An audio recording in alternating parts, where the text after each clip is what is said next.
Democracy is on the line in Brazil, and emotions are running high. Picture tens of thousands of passionate citizens flooding city streets united by a single message: no forgiveness for Jair Bolsonaro. But here's where it gets controversial. After being found guilty of plotting a coup, Bolsonaro has ignited a nationwide debate over whether he deserves amnesty for his actions. Earlier this month, Brazil watched as its former president, a hard-right populist, received a staggering 27-year prison sentence for orchestrating an illegal scheme to stay in office after his 2022 defeat to left-wing challenger Luiz Inácio Lula da Silva. The plot went beyond just holding on to power. It allegedly included plans to assassinate Lula, Vice President Geraldo Alckmin, and even a Supreme Court justice. And this is the part most people miss.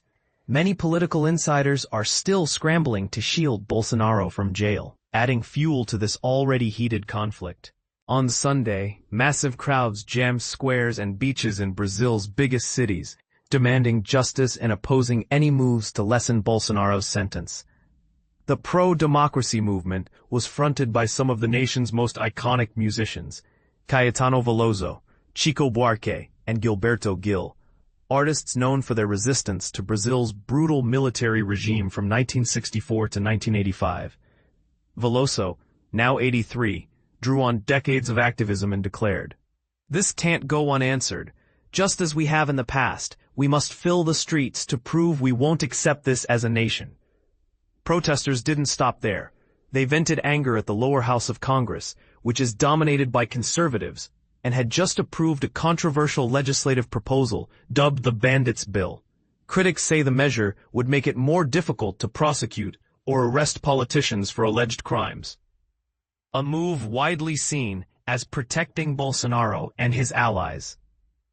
Stars from Brazil's performing arts world joined rallies in other cities, denouncing this bill and congressional efforts to reduce Bolsonaro's sentence, all disguised as efforts to heal Brazil's polarized society.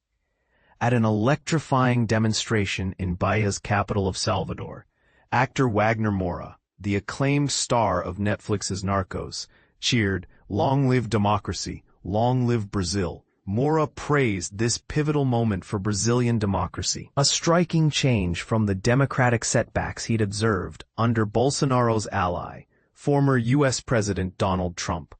In São Paulo, a sea of protesters waved a gigantic Brazilian flag at the steps of the city's famed art museum.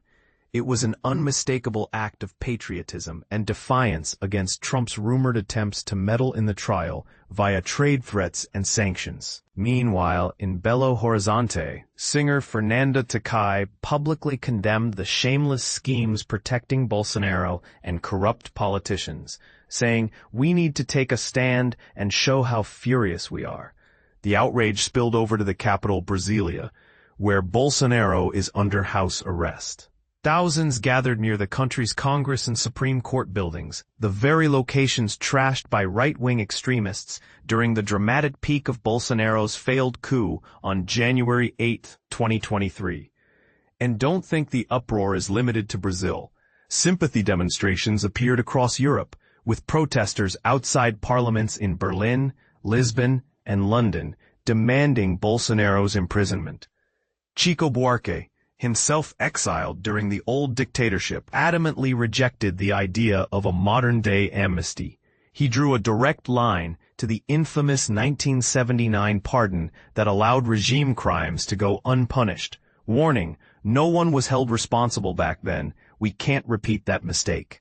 Buarque dismissed claims that letting Bolsonaro and his 7 co-convicts off the hook would soothe political unrest. Instead, he challenged the establishment. "They're the ones who committed the crime. We, as defenders of democracy, owe them nothing." So here's the provocative question. Should those who threaten democracy ever be pardoned?